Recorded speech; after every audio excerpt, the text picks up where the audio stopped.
Bonjour à tous, j'espère que vous allez bien. Je retourne dans cette vidéo pour vous parler de ma sensibilité et de l'évolution de cette dernière. Vu que au cours de ma vie ça n'a pas toujours été un avantage, mais maintenant je peux dire que c'est totalement une force et que ça fait partie de mon caractère et de qui je suis.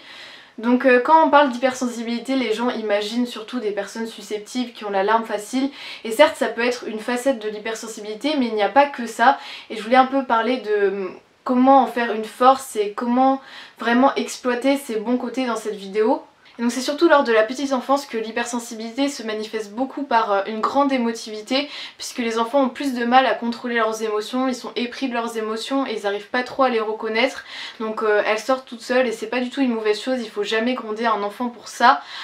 Et après quand on grandit on arrive mieux à les contrôler et à les dompter, à en faire vraiment une force, parce que quand on est toujours épris de nos émotions, on n'arrive pas trop à être nous-mêmes, puisque ça se manifeste sous forme d'impulsion pas forcément rationnelle. Et donc le but quand on grandit c'est vraiment de faire de la sensibilité notre allié, puisqu'elle fait vraiment partie de nous, et si on essaye trop de l'enfouir en nous, eh bien les émotions nous rongent de l'intérieur et il faut vraiment essayer de les voir, de les analyser et d'arriver à les contrôler, de les exploiter, mais dans le bon sens du terme, parce que si on essaye juste de les enfouir et de les oublier, au final elles vont s'exprimer à un moment ou à un autre d'une autre manière. Donc aussi faut pas se dire que la sensibilité ça se résume juste aux émotions. Pour moi c'est vraiment un prisme de vie, c'est voir la vie d'une certaine manière, avec la compassion, voir la beauté dans des choses que les autres peuvent considérer comme banales, avoir vraiment un cerveau très créatif, toujours en ébullition. Et quand je dis créatif c'est pas forcément vous savez dessiner, c'est vraiment voir la vie de manière poétique. Donc moi c'est comme ça que je vois la sensibilité, après chacun la voit différemment, mais pour moi ça se résume pas juste à des émotions. Toute ma vie je dirais que j'étais pas très sensible, pas quelqu'un de très stressé aux choses matérielles ou à toutes les choses qui sont pas liées à l'affect, c'est-à-dire si mon téléphone bug, marche plus, ou si j'ai raté mon contrôle, je m'en fiche, mais alors totalement, enfin je me dis que ça va s'arranger, tandis que je sais qu'il y a d'autres personnes qui vont s'énerver par rapport à ça. Moi il m'en faut vraiment énormément pour m'affecter, c'est-à-dire que les choses qui m'énervent ou qui me rendent triste c'est plutôt des sujets de société, de la souffrance animale, la souffrance des gens très pauvres qui vivent à la rue, j'en sais rien, enfin, des choses plus générales et plus de l'ordre planétaire ou plus de l'ordre général,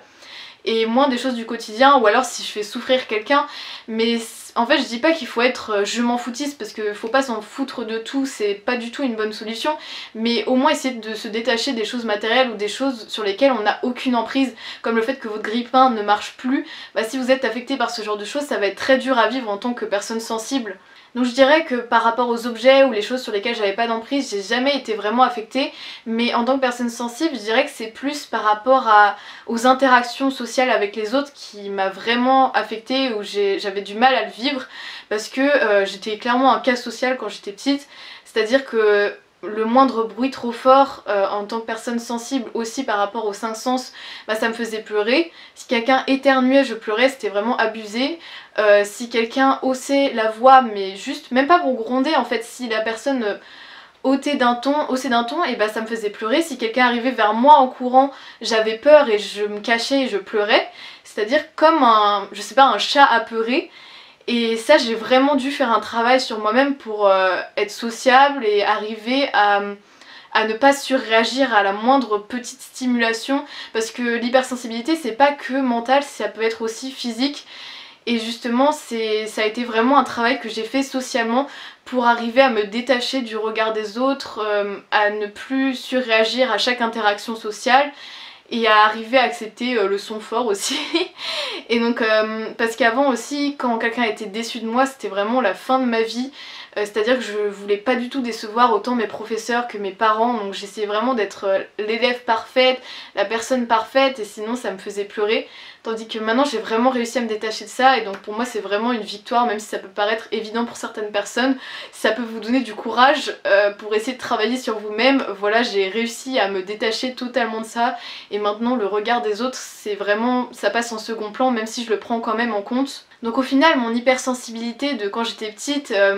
elle n'était pas mal en soi, mais c'est plus que c'est très fatigant pour la personne en elle-même et pour l'entourage qui sait pas comment réagir. Heureusement mes parents ils ont été super patients et vraiment ils ont bien su réagir et ne pas me stigmatiser par rapport à ça. Mais c'est assez dur, c'est assez fatigant parce que on est toujours obligé d'essayer de se contrôler socialement parlant, de toujours essayer de refouler ses émotions tandis qu'en fait elles ont juste besoin de sortir. Et donc avec du recul je trouve ça assez touchant parce que quand j'étais petite j'étais encore plus touchée par tout ce qui était injustice. Dès qu'il y avait une toute petite injustice dans la classe, pour moi c'était quelque chose d'horrible et je trouve ça très mignon, mais c'est vrai que si on est trop touché par toutes les injustices de la vie, au bout d'un moment c'est très dur personnellement et on peut pas survivre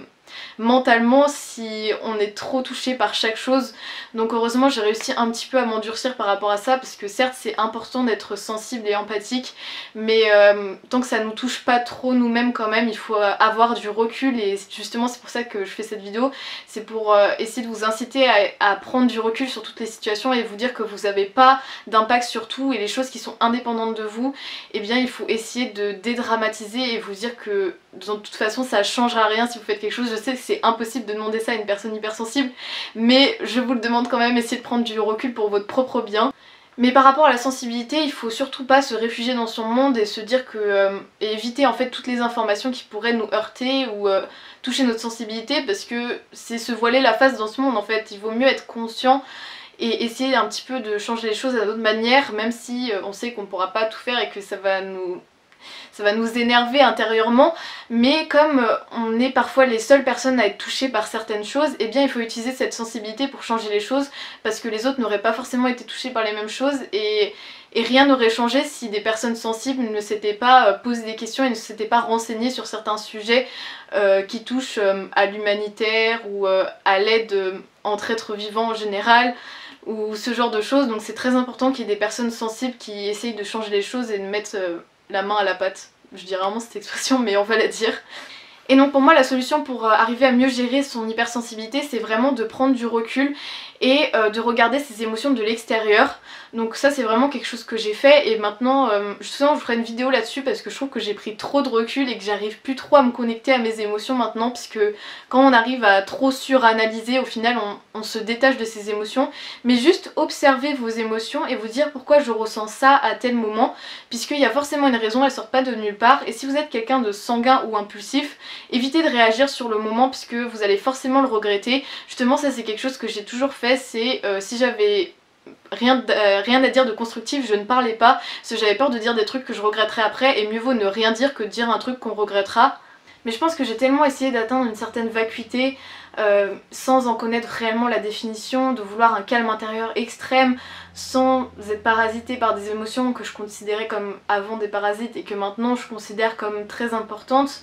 qu'au final je me suis un peu perdue et que maintenant j'ai tellement de recul que je suis en train de me dire pour tout et rien que c'est pas grave et que rien n'est grave, mais du coup on vit pas en fait si on n'est plus attaché à rien. Et donc je pense que c'est important de se détacher, mais pas trop quand même, parce que maintenant je trouve que la vie est un peu plus fade quand on se détache trop de tout en fait. Et je trouve ça vraiment dommage parce que justement je trouve que ça fait la noblesse de tous les êtres sensibles d'avoir cette capacité, d'avoir l'empathie, d'avoir beaucoup d'émotions, et je trouve que c'est vraiment beau, enfin vraiment la beauté.